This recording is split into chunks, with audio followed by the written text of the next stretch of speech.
So now we have the drag race. On the left, I've got the 790 Duke. On the right, we've got my benchmark of fast, which is my GSXR 750. Let's get on with it, lads. 3, 2, 1, go!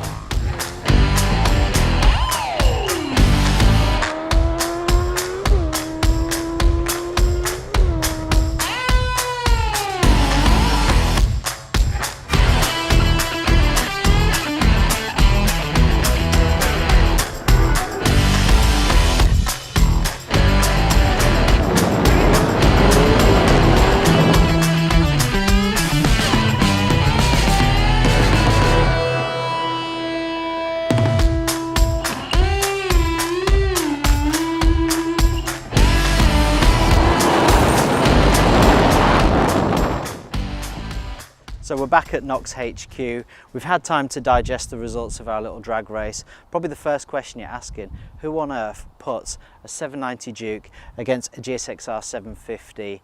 Surely the results are going to be obvious, right? Well, do you know what? This is my bike, and I know it from head to toe, I really do. And I've had this on loan for a couple of weeks from KTM.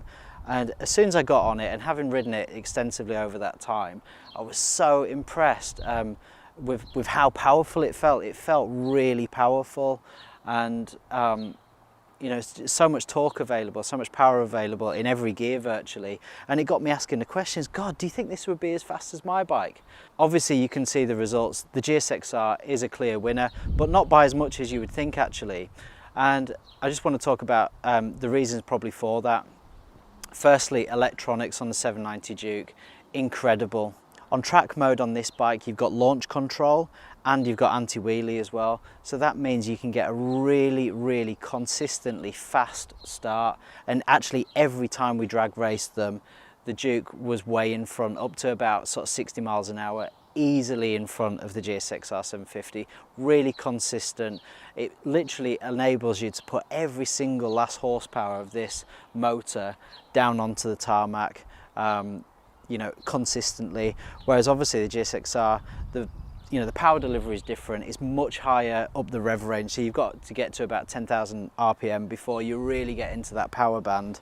There's no traction control, there's no anti-wheelie, there's no launch control, anything like that. So you can really see the electronics playing into this bike and enabling it to be as fast as it possibly can be.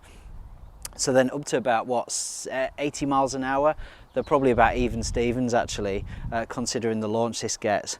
And then of course the GSXR, like a black missile, comes up from behind and bips it at the end. In fact, they finished off this one, we clocked at the end of the run 126 miles an hour.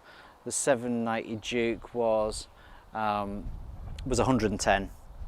Okay, so the other thing, of course, is the power delivery. This one, you straight away you're in the power range, you know, 7,000 RPM upwards. That is where the power is on this. The gears are much shorter. You've got a quick shifter, so you literally ba ba ba ba. It's amazing.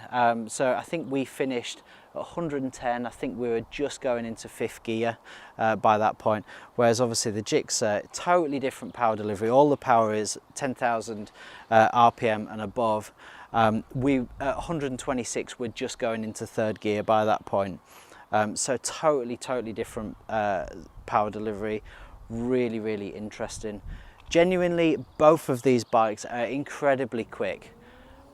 Dynamically on the road, on sort of twisties and stuff, I might actually say that this one would be probably faster dynamically on that kind of terrain, that kind of road. Whereas the GSXR, obviously you get this onto a track, that's really where it's going to come into its own. It's going to fly down the straights way quicker than this one, and probably handle better as well. But it's so interesting to get a different comparison between these two bikes. And while they are a little bit chalk and cheese, actually, you know, I'm a customer for this type of bike and I would consider both. And to be honest, I'm quite considering whether I'll make the switch. So look, hopefully you've enjoyed that video.